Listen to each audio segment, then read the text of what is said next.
So, und hier sind wir jetzt im unteren Teil, der tatsächlich sich ein bisschen anders präsentiert. Hier war im Frühjahr einiges erfroren und schon sieht man, die Trauben, die sind um einiges kleiner. Manche sind nachgetrieben. Oh je. Gar nichts.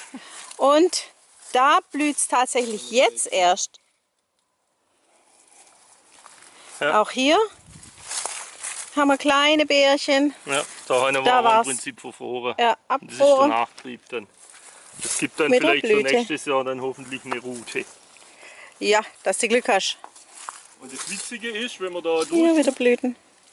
der Weinberg da drüber, der Wengert hat gar nichts abgekriegt. Also der nächste hat wieder Ja. ein bisschen, aber der übernächste, das sind Schwarzriesling, Ja, die haben nichts.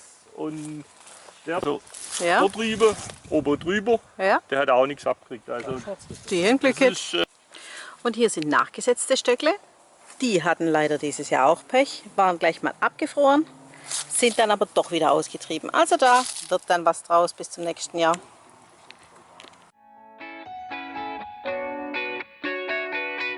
Hey Leute, hat's euch gefallen?